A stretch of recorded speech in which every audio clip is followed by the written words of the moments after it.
sea glorificado. Gócese, hermano, alabe al Señor, porque sus alas están bien extendidas sobre usted y usted puede sentir ese abrigo del Altísimo. Dejamos el lugar para la predicación de la palabra.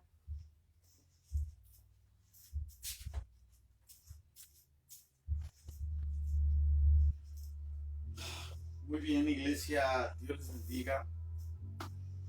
Parece que por ahí tuvimos un problema de audio. Usted no sabe, no tiene idea con qué celular estamos grabando estas predicaciones en línea. Pero queremos que esté usted muy al pendiente. Queremos que esté usted muy al pendiente, muy atento a la palabra de Dios. Parece que había un error por allí. No nos estaban escuchando en el devocional que no vimos. Parece que no se escuchaba. Muy bien, pero no importa, mire, usted en su casa, nosotros acá en casa, vamos a estar adorando el nombre santo de Dios. Porque sabemos que Dios, una de las características que tiene Dios es que su naturaleza es bendecir. Eso nosotros debemos tenerlo bien seguro. Mire lo que dice la Biblia. La naturaleza de Dios es bendecir. Mira lo que dice la Biblia. En primera a los Corintios, capítulo número 10, de aquí quiero extraer una pequeña enseñanza que quiero que se quede grabada en su corazón. Dice: porque no quiero, hermanos, que ignoren que nuestros padres todos estuvieron bajo la nube y todos pasaron el mar. Y todos en Moisés fueron bautizados en la nube y en el mar. Y todos comieron el mismo alimento espiritual.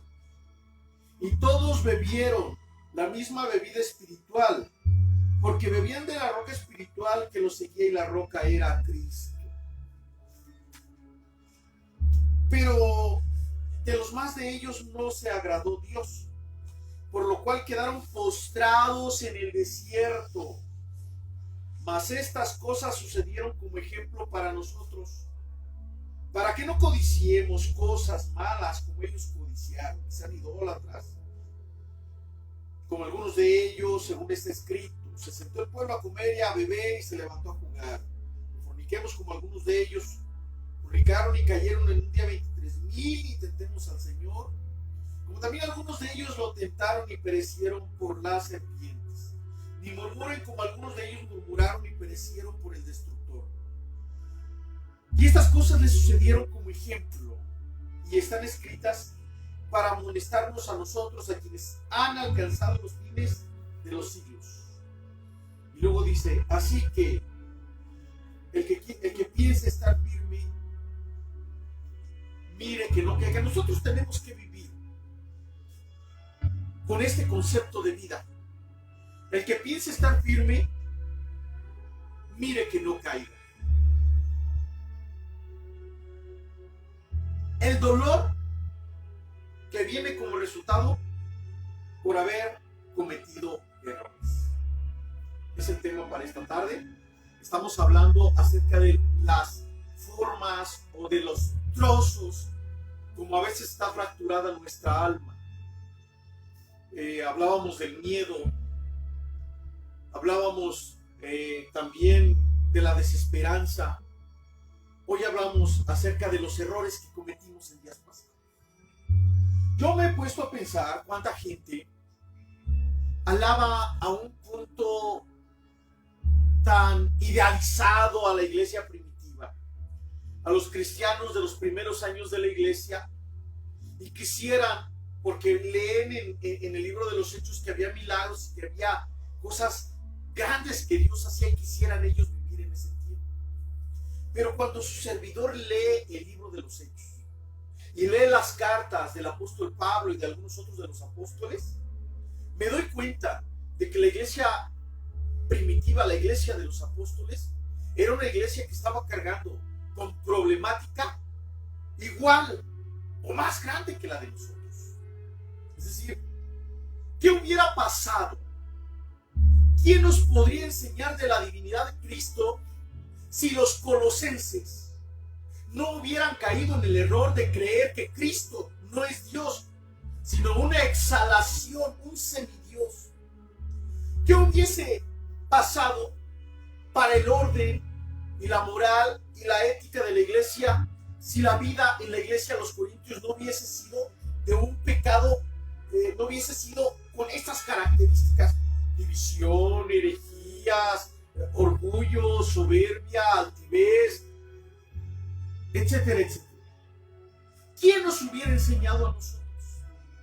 ¿Quién nos hubiese enseñado a nosotros la carta magna de la libertad cristiana si los Gálatas no hubiesen seguido a todos los legalistas?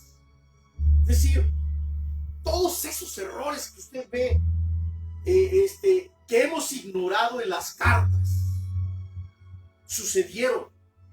Y de allí Dios, a través de sus siervos, de los apóstoles, de los primeros creyentes, levantaron una serie de enseñanzas que a nosotros, en estos días, iglesia, y a los creyentes en otros días, y en siglos pasados, y a lo largo de la historia de la iglesia, le ha bendecido y le ha beneficiado.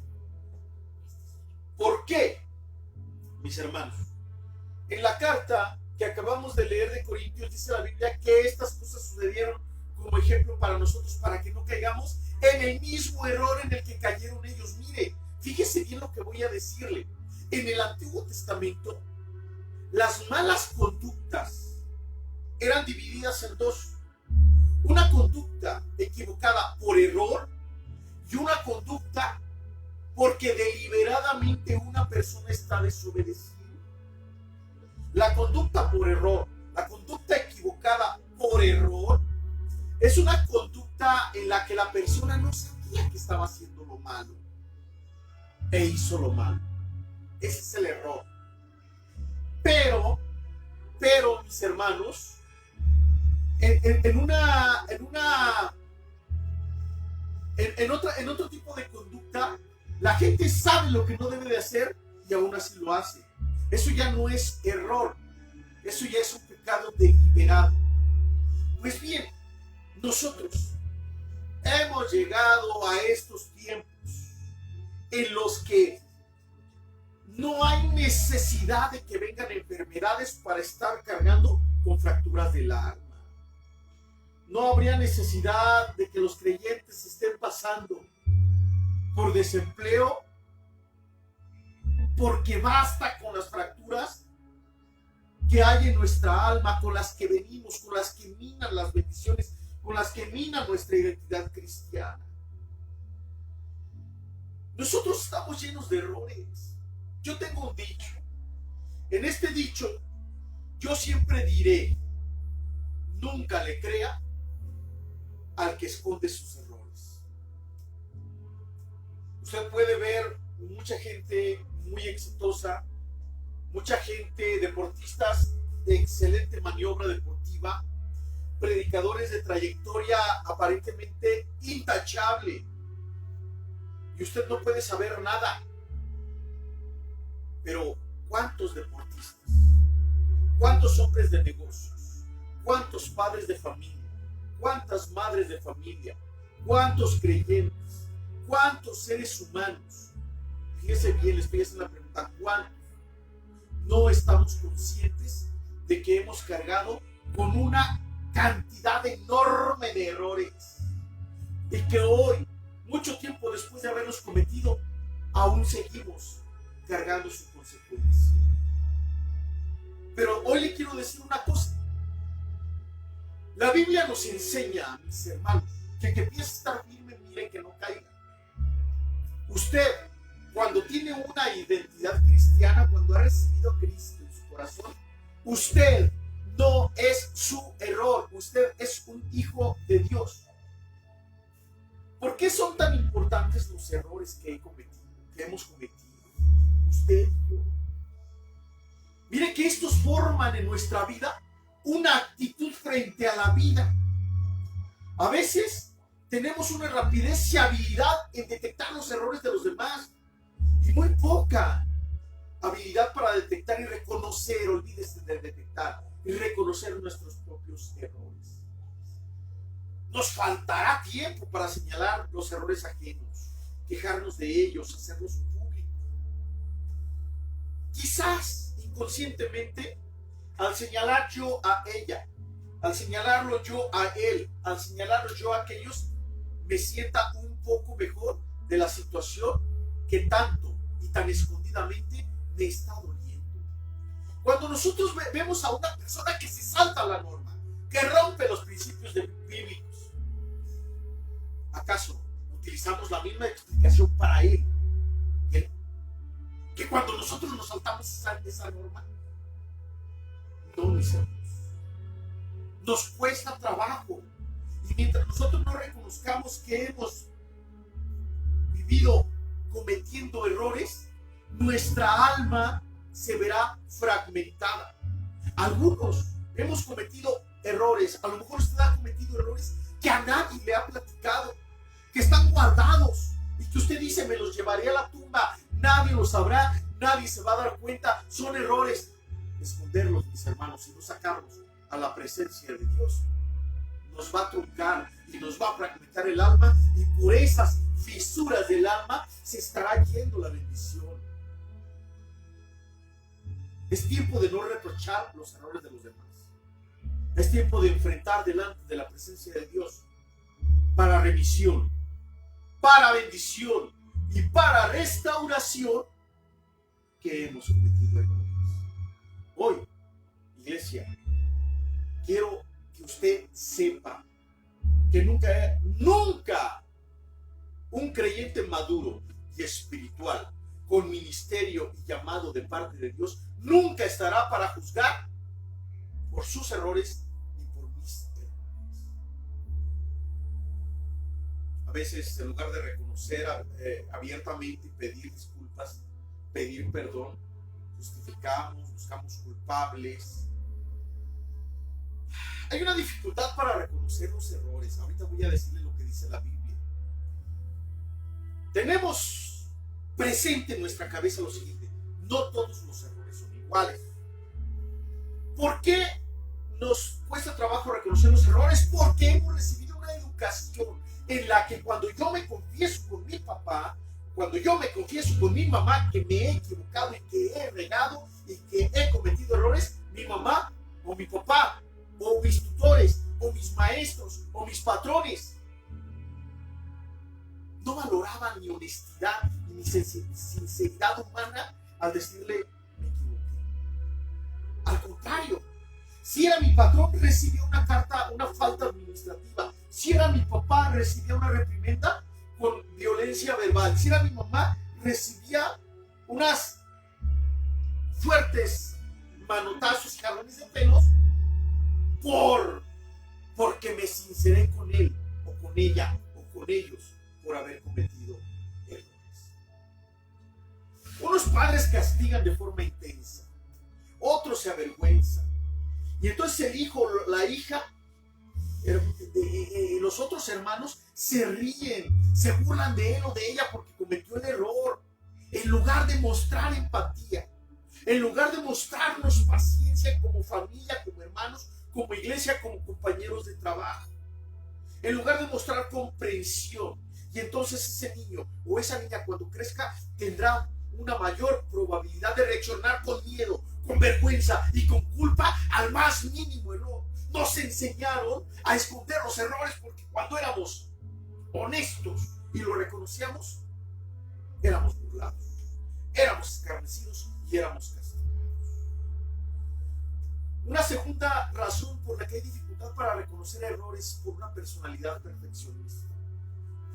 La personalidad perfeccionista alimenta la dificultad para encajar las críticas y los errores. El perfeccionismo, iglesia, es un problema emocional, es un rasgo de la personalidad que se caracteriza por la imposición a uno mismo y a los demás de unos estándares poco realistas. Y entonces nos motivamos para evitar cualquier error. A veces acompañamos esa motivación para evitar cualquier error, la acompañamos con la percepción exagerada de que nuestro entorno, el entorno donde estamos viviendo y donde desarrollamos nuestra vida, es poco sano. Tenemos padres que castigan, tenemos amigos que se burlan y tenemos familias que nos dejan de hablar. Compañeros en escuela y compañeros en trabajo que se burlan de nosotros. El perfeccionista es exigente y es crítico.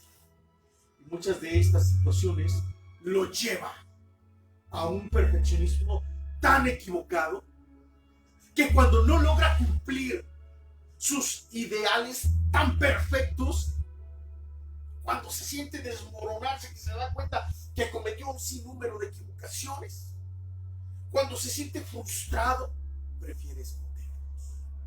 A usted, que es perfeccionista, quiero que sepa que Cristo es Dios de una, de dos, de tres o de cuatro oportunidades. La Biblia nos enseña 7 veces cae el justo y 7 se levantará.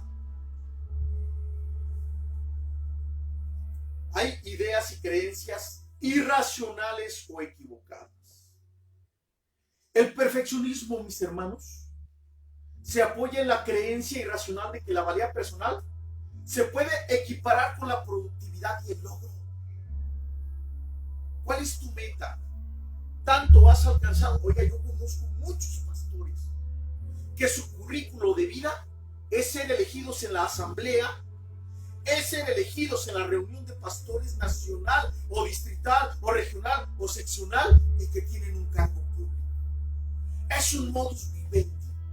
Yo conozco muchos compañeros de ministerio a los cuales yo no les puedo decir hermano, le tengo que decir pastor, porque se les digo hermano, es como si estuviera yo minimizando. Conozco a muchos profesionistas que yo no les puedo decir por su nombre, Armando, Pepe, Wilfrido, porque es el licenciado, porque es el contador, porque es el abogado, porque es el ingeniero. Todo ese tipo de perfeccionismo y la gente que exige que se les llame por su currículo y por sus alcances académicos son perfeccionistas que creen de una forma equivocada que cuando logran ciertos objetivos su valía personal está creciendo. Hay una teoría en la psicología que se llama la teoría de la valoración cognitiva. Esta teoría explica el fenómeno del perfeccionismo y lo cataloga como una actitud mental disfuncional. El objetivo o el proyecto en mente es muy difícil de alcanzar. Las metas son excesivamente elevadas, exceden a nuestros recursos, exceden lo que nosotros podemos hacer si nosotros nos exigimos demasiado. Porque ponemos un listón de meta muy alto y centramos nuestra atención más en evitar errores que en conseguir nuestra meta. Terminamos infravalorándonos. Crearemos un contexto de miedo al error y al fracaso, y entonces se va a aumentar el estrés, la ansiedad, y vamos a tender a esconder todos esos errores que nosotros hemos cometido. Porque usted va a cometer muchos errores, y los míos, hermano, ni se imagina cuáles han sido. Pero muchos errores han sido parte de mi vida, de mi ministerio, en mi infancia, en mi juventud, en mis años de ministerio, en mis años de pastorado, como trabajador. Han sido muchas las equivocaciones. Cuando nosotros no perdemos de una forma sana de vista que nos hemos equivocado, en mirar los errores de una forma sana, serán parte del aprendizaje de nuestra vida. Oscar Wilde decía que la experiencia que tenemos es el nombre que nosotros le damos a los errores que hemos cometido.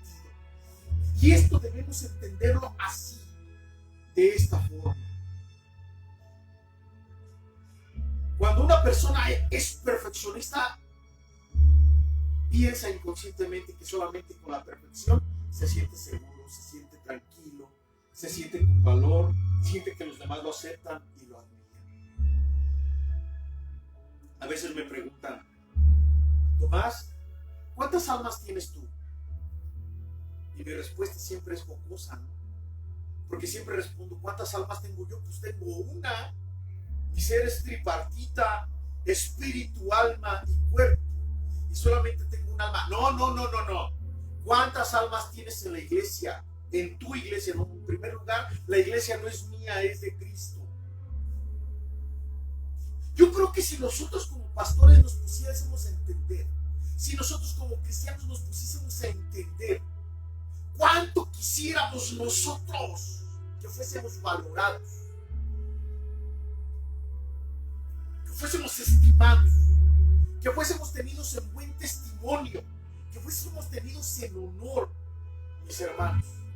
Si nosotros valoramos todo eso toda la vida, hoy, mañana, pasado, dentro de 10 años, vamos a ir, mientras saludamos a la persona con el pie, vamos a ir tapando los errores que hemos nosotros cometido. Hay otra situación por la que no aceptamos los errores, y es el narcisismo. El narcisismo, querida iglesia, es un rasgo de la personalidad que le impide a la gente reconocer sus errores. A pesar de que aparentan ser personas humildes, seguras de sí mismas, en el fondo albergan una necesidad de admiración, una necesidad de despertar envidias, una necesidad de despertar la mirada de otros hacia uno, y porque carece de una falta de empatía. Es decir, mis hermanos, es tiempo de que nosotros nos veamos en el espejo y nosotros, yo no ante mí, ante Dios en esta tarde, ante Dios en esta noche, ante Dios con honestidad, digamos, Dios, he cometido muchos errores y algunos de ellos nos han marcado de por vida. Algunos de ellos han traído una terrible situación. Yo recuerdo un joven en una clínica de rehabilitación que conocí que dijo, me fumé un pedacito de cristal en el foco y ya no me pude detener. Un error cometido. Yo recuerdo aquel hombre que dijo en alguna ocasión, vamos a mover algunos de las cuentas que hay aquí en la nómina del trabajo. Apostó la nómina, error, perdió todo el dinero. Tenemos y conocemos gente que ha estado en un momento, conocí a aquella persona, a aquella mujer que en un momento dijo, no pasa nada, se fue a un antro y estando por allá en el antro, en esa decisión, en un pleito que hubo, la confundieron y le dieron una puñalada. Es decir, hay errores en nuestras decisiones que nos van a marcar para toda la vida. Son igual de importantes todos los errores. ¿Cuál es la actitud que hemos cometido ante nuestros errores?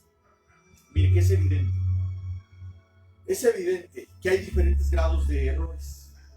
No es lo mismo cometer un error a la hora de elegir un postre o una comida que al confundirnos en el día del examen en la escuela. No es lo mismo.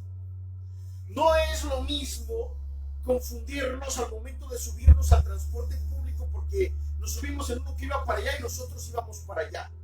No es lo mismo. Se corrige, me bajo a la siguiente esquina, me regreso y vuelvo a tomar mi transporte y sigo. Que aquella persona que decide, porque cree que nadie se va a dar cuenta, decide moverle los números a la nómina de su empresa. No es lo mismo. No es lo mismo. Así que es obvio que no todos los errores son iguales. Y de esa misma manera, no todas las personas, mis hermanos, reaccionan de la misma forma ante los errores. Porque la gravedad de nuestros errores va a depender de la valoración cognitiva que realicemos ante ese evento y de su resultado. Evalúe. ¿Cometió un error? Piense cuál.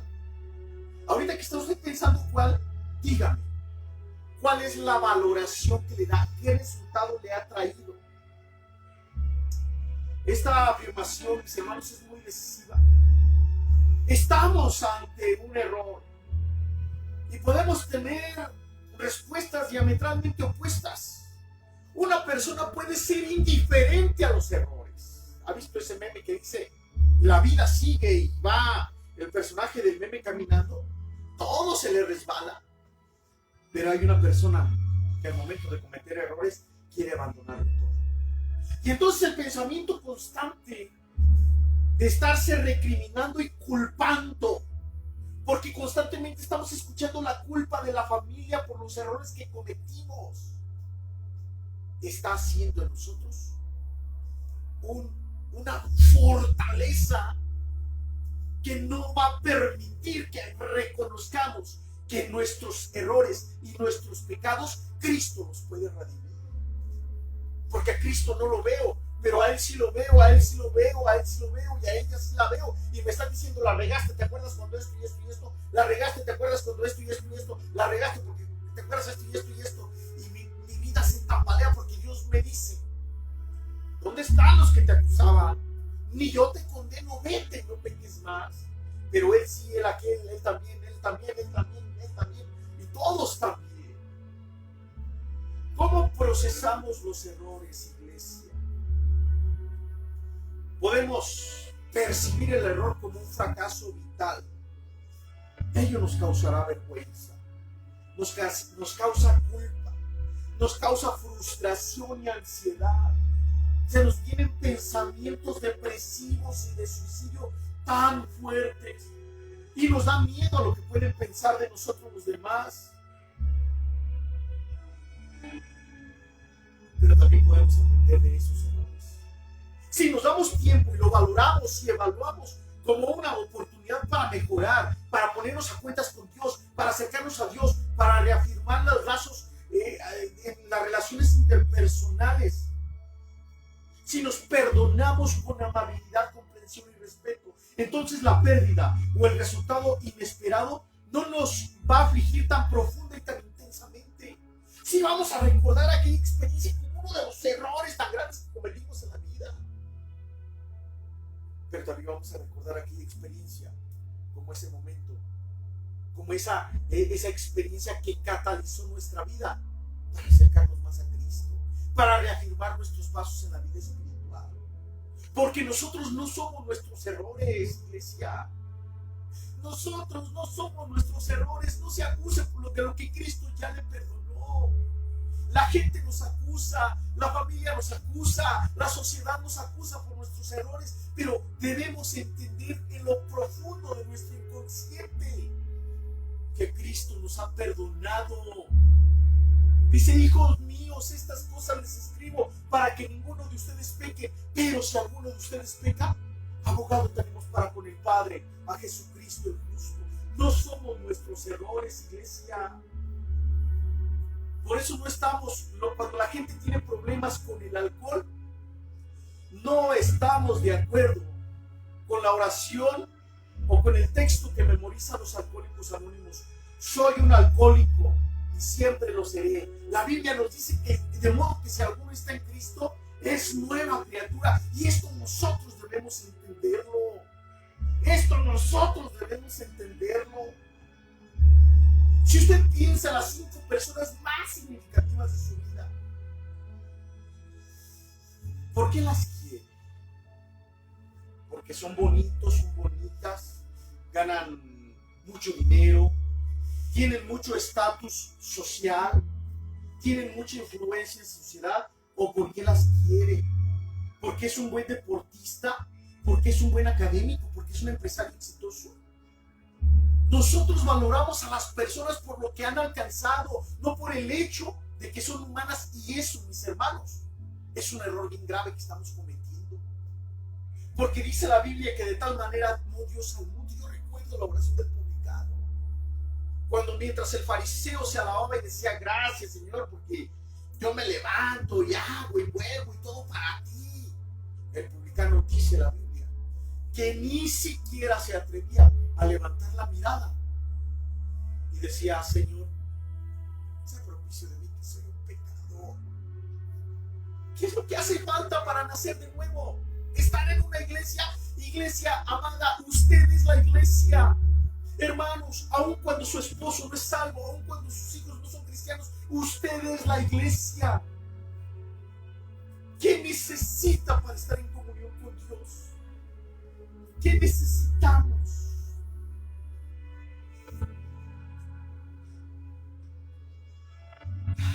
¿Cómo nos hace falta aprender de los errores? A veces pasó un año, pasaron 2 años, pasaron 3 o 5. Y todavía seguimos diciendo: tengo que evitar. Si yo no hubiera ido, si yo lo hubiera hecho. Y tenemos que evitar esas expresiones que se han anidado en nuestra cabeza y en nuestro inconsciente. Es importante evitar la autoimposición de un alto nivel de exigencia. Usted se equivocó porque tiene derecho a equivocarse, porque es humano, porque es humana. Usted tiene derecho a equivocarse porque está cargando con muchos problemas y traumas de su infancia. Y yo tengo derecho a equivocarme porque estoy cargando con muchos problemas y traumas de mi infancia. ¿Quién de nosotros es perfecto? ¿Quién de nuestros padres fue completamente sano emocionalmente y perfecto para haber creado y haber formado a unos hijos que no tuviesen errores ni problemas emocionales? ¿Por qué nos equivocamos? Porque somos humanos. Tengo que, si yo no hubiera hecho, esto provoca una sensación de pesadez, una sensación de agotamiento, antes de levantarnos incluso, antes de dar el primer paso. Sigue nuestra alma fragmentada con un si no hubiera ido. Sigue nuestra alma fragmentada con un qué tonto fui.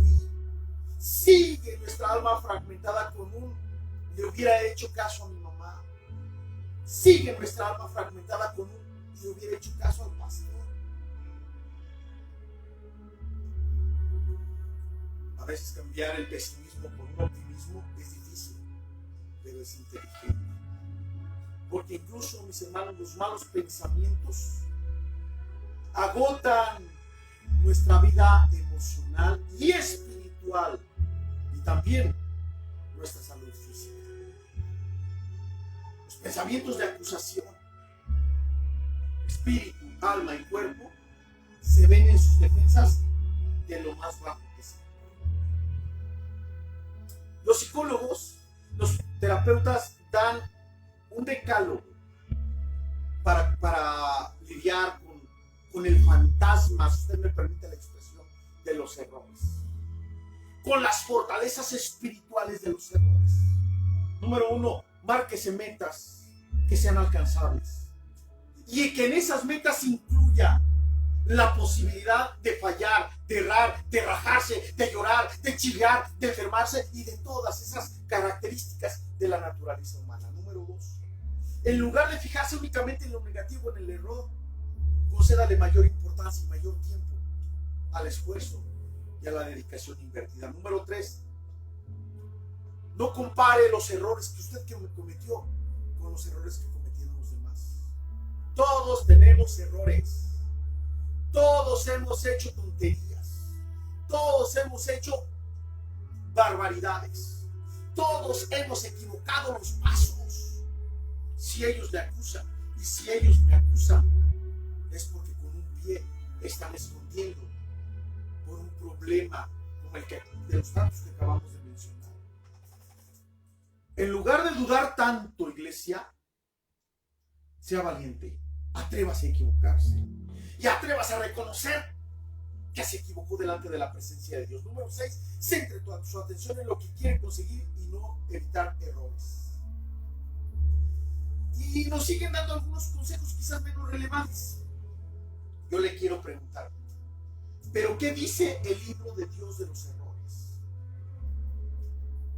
Dígame usted un personaje de la Biblia. Una vez prediqué en el anexo, en un anexo donde en algún tiempo dimos cobertura espiritual y se enfoqueó nuestro ministerio. Una vez prediqué acerca de la vida, de las equivocaciones y de las tonterías que hicieron los personajes bíblicos.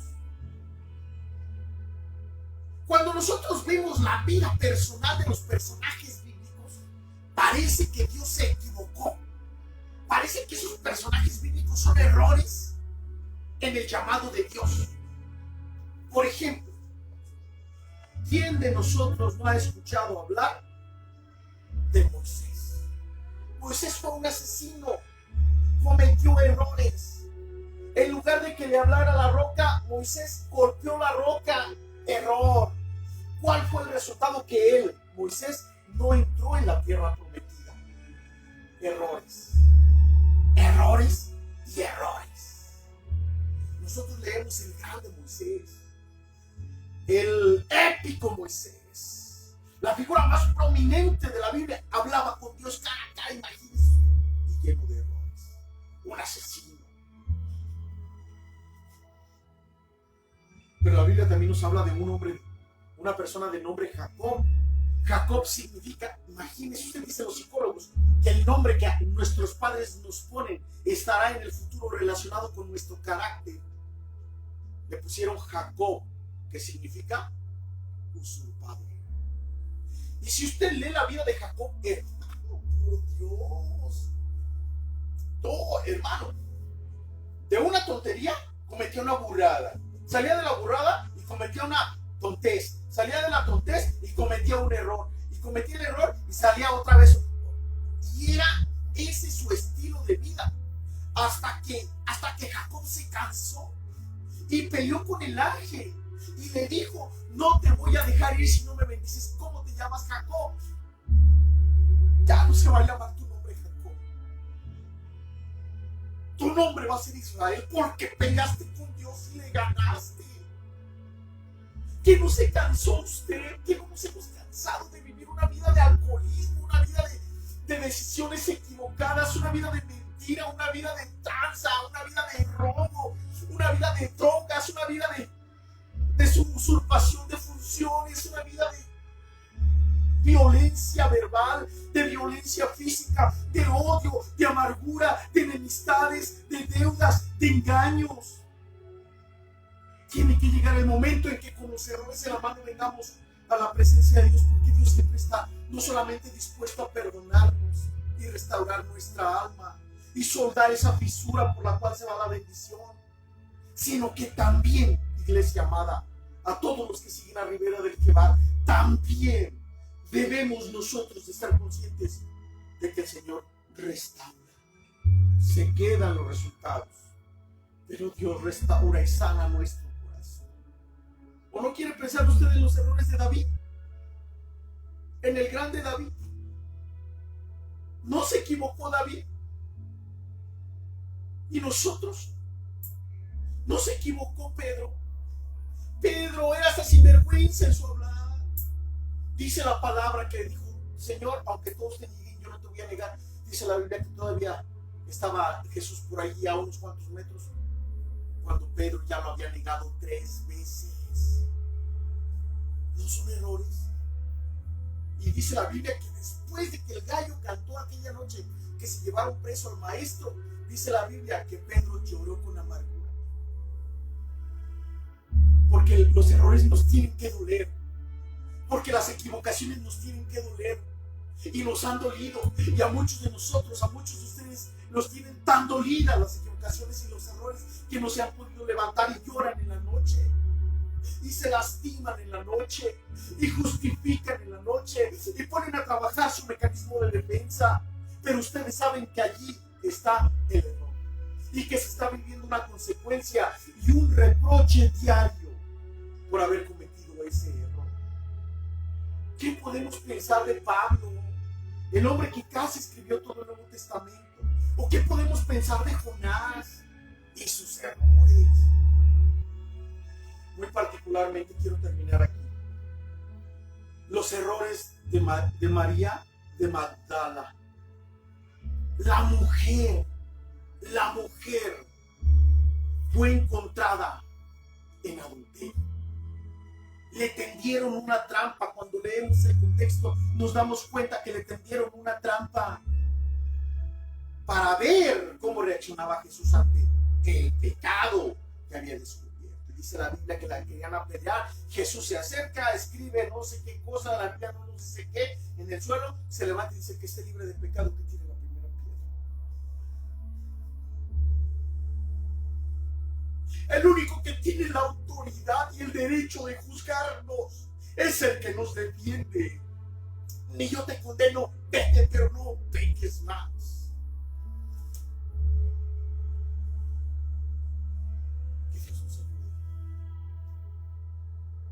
Sanar en el alma. Que Dios nos ayude para dejar sanar nuestro corazón de estos errores. Dice la Biblia que Judas vendió a Jesús por 30 monedas de plata. Y dice la Biblia que Judas lo entregó con un beso.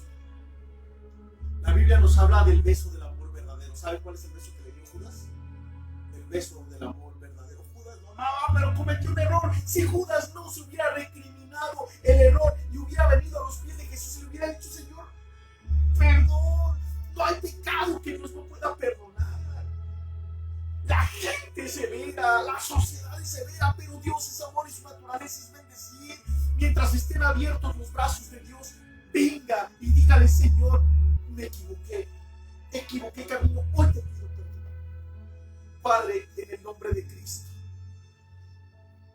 en el nombre de Cristo, hoy delante de ti, Padre, hoy delante de ti venimos para entregarte, Señor, nuestro corazón. Hoy delante de ti venimos para entregarte nuestra vida. Queremos, Señor, citarte. No sé si en la combi o en su habitación, en lo privado, pero hemos tenido muchos errores, porque es nuestra naturaleza equivocada. No nos dejes tirados. No dejes que nos quedemos tirados con los errores. No dejes que nos quedemos tirados con la depresión. No dejes que nos quedemos tirados con la angustia, Señor. No dejes que nos quedemos tirados, Padre, con la acusación de la gente. Restaura nuestra vida. Hoy te traemos a ti lo que hay en nuestro corazón. En el nombre de Jesús. Sana nuestra alma. Restaura. Solda esa fisura. Pero en este momento, Padre, en el nombre de Jesús, queremos venir, Señor, a poner en tus manos la vida de aquellos que se encuentran enfermos, los que se han comunicado con nosotros, Padre. Allá, Señor, en Matamoros está Félix Cantú. El problema que tiene en sus pies, Señor, tú eres suficiente para sanarlo. Tú no necesitas de mi ayuda. Tu palabra dice: porque al que cree todo le es posible. En él, en su esposa y en su niña, allí tú levanta tu nombre para que seas conocido como el sanador. Acá, Señor, está mi hermana Martita Moreno, Señor. Tu mano sobre ella, tu mano con ella, tu abrazo con ella, tu consuelo con ella, tu confort con ella. Sánale de las crisis, Señor, que está atravesando por causa, Señor, de la pérdida de vista. En el nombre de Cristo, mi hermana, tu hija Margarita Vadillo, Señor, hasta allá del sur de Morelia. Bendícela y llénala de paz, de bendición y de favor, Señor. Tú puedes levantar su vida, levantar su alma, levantar su corazón de tal forma que la gente pueda maravillarse de las grandes obras que tú haces, Señor. Allá, Padre, enferma se encuentra Jessica. Levántala, Señor. Creemos que tú lo puedes hacer. Creemos que tú lo vas a hacer. Quítale el miedo, quita la angustia, quita la desesperanza, quita la desesperación. Trae en este momento paz que sobrepase todo entendimiento, y no solamente en ella, en su familia. En el nombre de Jesús, Padre, todos aquellos, Señor, que han, Padre mío, subestimado esta pandemia, todos aquellos, Señor, que no les ha importado contagiarse, pero tanto, Señor, que se han cuidado y que aún así han sido contagiados. Voltea a ver, Señor, la forma como se está azotando a la sociedad. Hace entender y despierta espiritualmente que si ante esta plaga, ante este virus, ante esta epidemia, ante esta pandemia, estamos en sociedad temblando, ¿cuándo será?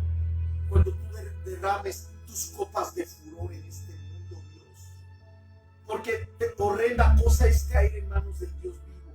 Pero mientras sea tiempo de misericordia, abraza, Señor, a la sociedad. Arely Ramírez, Padre, en el nombre de Cristo. Haz, Señor, que su organismo vuelva a funcionar. Haz que su organismo, Señor, deseche toda célula, todo malestar, todo problema de salud que no pertenece ni corresponde ni le diste tú. En el nombre de Jesús, sana, Señor, a esta mujer. Sana, Señor, y que su vida esté cerquita de ti, junto con su esposo, sus hijos. Padre, allá en Uruapan, Señor. Allá en Uruapan, Señor, tú eres Dios de una, de dos, de tres, de cuatro, de 10 oportunidades. ¿Hay algo que sea difícil para ti? Tú dime, Señor, nada es difícil para ti. Aquel hombre se acercó y dijo, lo traigo a ti para ver si tú lo puedes sanar, y tú respondiste y dijiste que sí yo puedo. Que si puedes tú creer, porque el que cree todo le es posible. Tú puedes hacer, Señor, que el órgano sea nuevo, si en tus misericordias y si en tu soberanía así está, tú lo puedes hacer. Pero que su espíritu de él, de su esposa, de sus hijos esté contigo. Sostén su confianza, dale espacio en medio de la tormenta. En el nombre de Jesús. Gracias, Padre. Muchas gracias, amado Señor. Muchas gracias, amado Dios. Muchas gracias, amado Dios.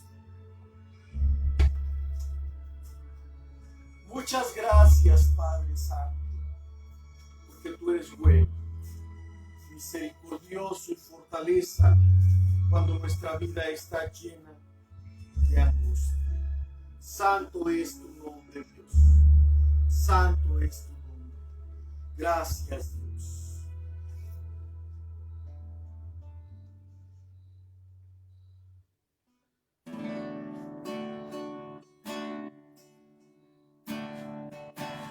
Gracias me darás consolación.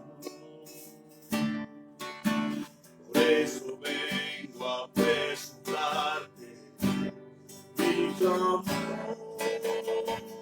Espíritu Santo, oye mi canto, dame el consuelo y levántame del suelo. Espíritu Santo, sin ti no puedo, socórreme que hoy me quiero levantar.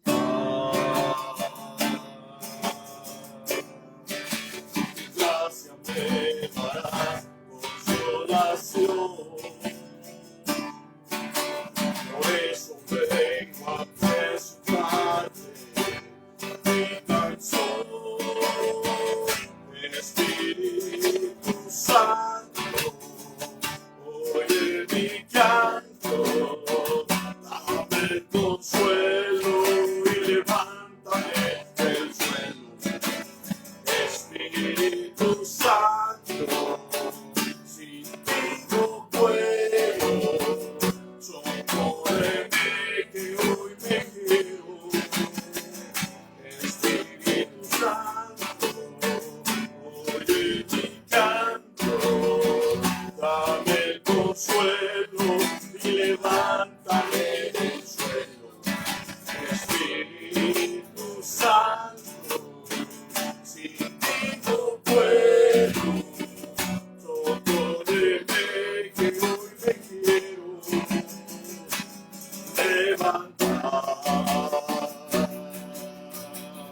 Socórreme que hoy me quiero levantar. Socórreme que hoy me quiero levantar.